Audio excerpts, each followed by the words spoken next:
A white judge sat at his desk in the dimly lit courtroom, looking through a pile of paperwork before him. He adjusted his glasses and glanced at the clock on the wall, noting that the case before him was taking longer than he had anticipated. He didn't like when cases dragged on. It disturbed his routine and slowed down the day's proceedings.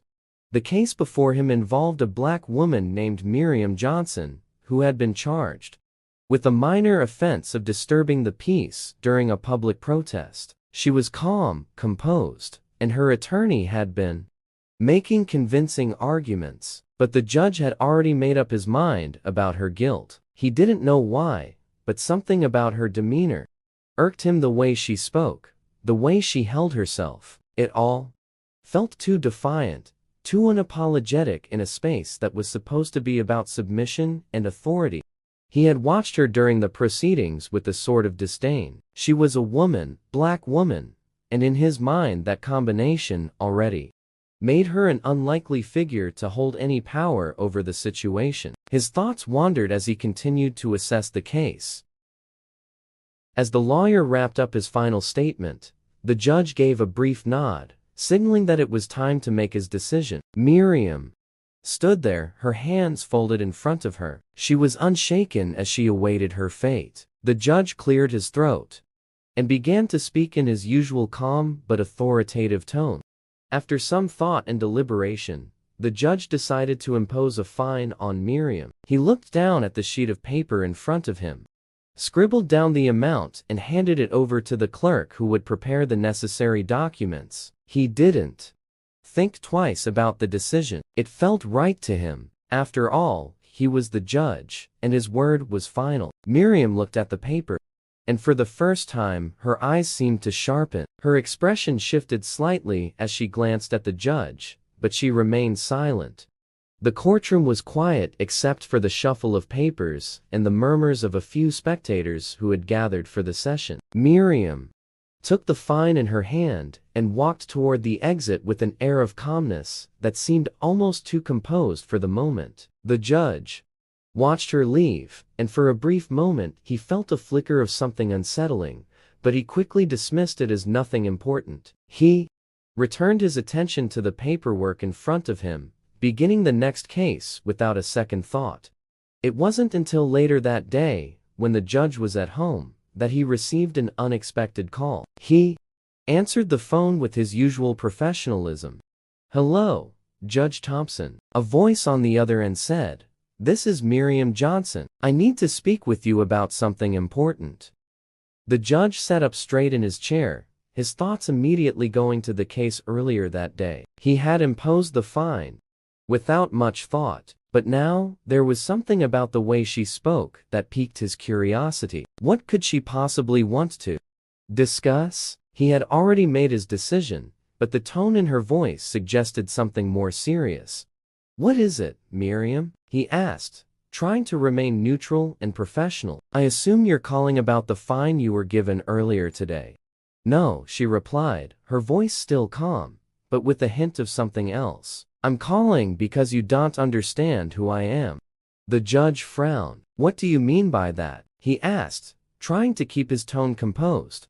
"You see," she said, her voice steady, "I'm not just any woman who walks into your courtroom. I'm not someone you can dismiss so easily." The judge paused. "What are you talking about?" he asked, growing curious despite himself. Miriam sighed, as though she had been expecting this reaction. "Perhaps I should have introduced myself properly," she said. "I am the chief advisor to the governor of this state, and I oversee several high-profile initiatives for the state government." The judge felt a sudden wave of shock. He had no idea who she was. He had assumed she was just another protester, someone without connections or power in the system. He had been wrong, and now he was realizing how badly he didn't know how to respond to her revelation. But he couldn't backtrack now. He had already made his decision. The realization hit him hard. Miriam continued, speaking calmly, "This fine is an insult to me and to the work I do. I expect an apology and a reconsideration of the decision. I want it in writing by the end of the week." The judge felt his hands begin to sweat as he sat there listening to her voice. He had made a mistake. But how could he fix it without making himself look weak? How could he undo what he had done? He had never been put in a situation like this before. Part of him wanted to argue to defend his position, but another part of him knew that Miriam was right. She had more power than he had initially assumed. He had underestimated her, and now he was paying the price for it. The power dynamics had shifted, and for the first time, he felt small. He had been used to being the one in control, the one who made decisions without question. But now, the tables had turned. "I will reconsider the fine, Miriam," he said, his voice shaky as he spoke. "I will get back to you soon." "Thank you," she replied, with a tone that was strangely polite for someone in her position. "I look forward to your response, and I hope you understand the gravity of the situation." The call ended, and the judge sat in stunned silence for several minutes. He had never felt so unsettled in his life. He had always prided himself on his ability to make sound judgments, to maintain control of every situation. But now, he was questioning everything. He had made an error in judgment, a mistake that could cost him more than just his pride. He had imposed the fine on Miriam without even considering who she was. He had treated her as if she were beneath him, as if she didn't have the power to challenge him. But now, he knew that wasn't the case, and he was forced to reckon with the consequences of his actions.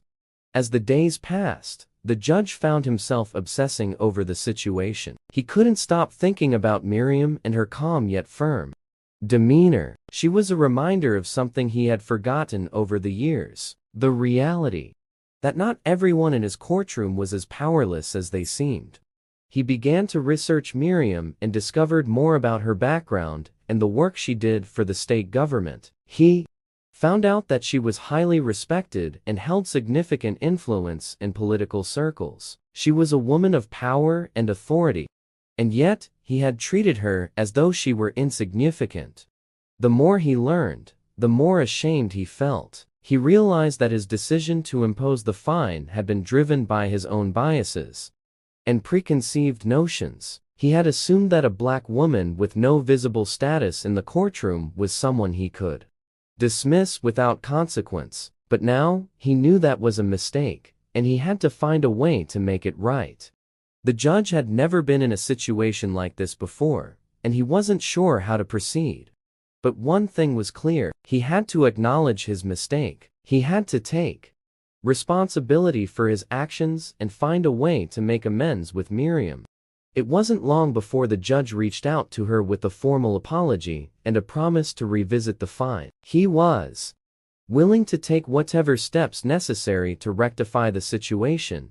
He knew that his reputation was on the line, but more importantly, he knew that his integrity was at stake. When Miriam received the judge's apology, she was surprised. She hadn't expected him to act so quickly, but she appreciated his willingness to address the issue. She knew that her standing in the courtroom had forced him to reconsider his actions, but she also saw it as a victory for herself and for those who had been treated unfairly in the past. She accepted his apology, but made it clear that she would not tolerate any further disrespect or misjudgments. She was not someone to be dismissed or overlooked, and she made sure that the judge understood that point clearly. The judge had learned a valuable lesson in humility. He had learned that power was not always visible and that assumptions could be dangerous. He had also learned that people were not defined by their appearance or their social status, and that everyone deserved respect regardless of who they were. In the end, the judge had come to terms with his mistake, and he had taken steps to correct it. But the experience stayed with him. It changed the way he saw the world and the way he interacted with those who came before him in his courtroom. He no longer saw people through the lens of power and authority. Instead, he saw them as individuals, each with their own story and their own worth. And as for Miriam, she walked away from the situation knowing that she had not only won a victory for herself, but had also made a difference in the way the judge viewed the world. She knew that change was slow, but she also knew that every small step mattered. The judge and Miriam never crossed paths again, but their encounter had left an indelible mark on both of them. They had each learned something about power, respect, and the importance of understanding one another. It was a lesson neither would ever forget.